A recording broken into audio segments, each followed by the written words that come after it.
온실가스 감축을 위한 전 세계적인 흐름 속에 정부가 오늘 2050년 탄소 중립 시나리오를 발표했습니다. 이 두 가지 시나리오인데 모두 2050년까지 탄소 순 배출량을 0으로 하고 석탄 발전소도 완전 폐기하기로 했습니다. 이를 위해 9년 뒤인 2030년까지 탄소 배출을 40% 줄이기로 했습니다. 이 제조업으로 급속한 경제 성장을 해온 우리나라가 이 목표를 달성하려면 앞으로 해마다 4% 이상의 탄소를 줄여야 합니다. EU 감축률의 2배가 넘는 수치입니다. 하지만 이를 위한 설비나 기술이 크게 부족해 벌써부터 비현실적 계획이라는 지적이 나오고 있습니다. 정부가 내놓은 탄소 중립 시나리오, 실현 가능한지 또 과제는 무엇인지 짚어봅니다. 박영민, 김유대 기자가 차례로 보도합니다. 2030년 탄소 감축에서 가장 큰 비중을 차지하는 건 전력 생산 부문입니다. 44% 이상 줄여야 합니다. 정부가 내놓은 방안은 신재생 에너지입니다. 태양광 등 신재생 에너지를 2018년 6.2%에서 2030년에는 30.2%로 늘릴 계획입니다. 주어진 시간은 단 9년. 지난 20년간 지은 신재생 에너지 발전 시설의 5배를 새로 만들어야 합니다.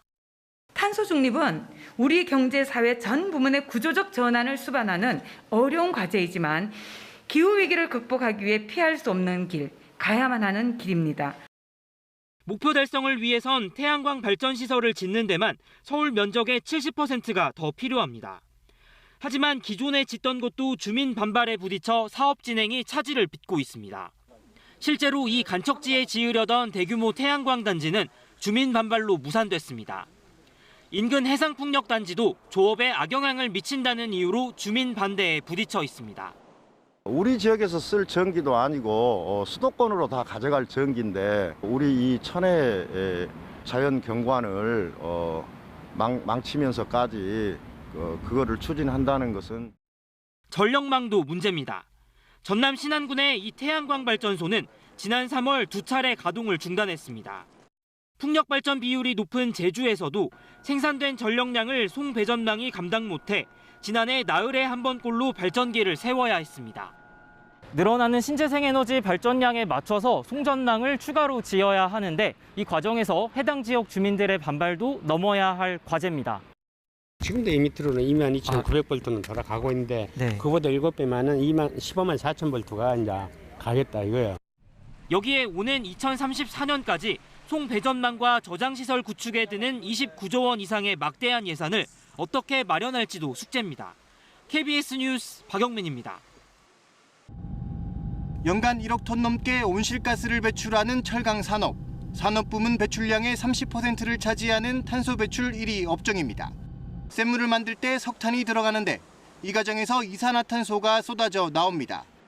이 때문에 철강업계는 석탄 대신 수소를 쓰는 방식을 추진하고 있습니다. 하지만 기술 개발은 예상 시점이 2040년, 실제 공정 적용은 2050년에나 가능할 전망입니다. 그때까지는 고철 등의 재활용 비율을 늘려 조금씩 탄소 배출량을 줄일 수밖에 없습니다. 당장 획기적인 탄소 감축 방안은 없는 셈입니다. 철강업계의 에너지 효율은 이미 세계 최고 수준으로 이산화탄소를 단기적으로 감축할 수 있는 수단은 극히 제한적입니다. 온실가스 배출 2위 업종인 석유화학, 3위 시멘트도 마찬가지입니다. 석유화학은 원유 정제와 분리해 재생에너지 전기를 쓰는 기술을, 시멘트는 석회석 대신 탄소 배출이 없는 원료를 개발하고 있지만 모두 상용화는 2040년 이후에나 가능할 것으로 보입니다. 이번에 정부가 제시한 산업부문 탄소 배출 감축 계획은 2030년까지 14.5%, 기존 6.4%보다 2배 넘게 목표치가 상향됐습니다. 산업계는 현재의 기술 수준으로는 달성하기 어려운 목표라며 난색을 표하고 있습니다. 8년밖에 남지 않은 상황에서 현실적으로 불가능합니다. 목표치 상향을 최소화하고 정책 추진의 속도 조절이 필요합니다. 정부는 2030년까지 거의 7조 원을 투입해 탄소 중립 기술 개발을 지원한다는 계획입니다. 이 같은 지원과 함께 기업들 간 공동 대응을 통해 핵심 기술의 상용화를 앞당겨야 한다고 전문가들은 조언합니다. KBS 뉴스 김유대입니다.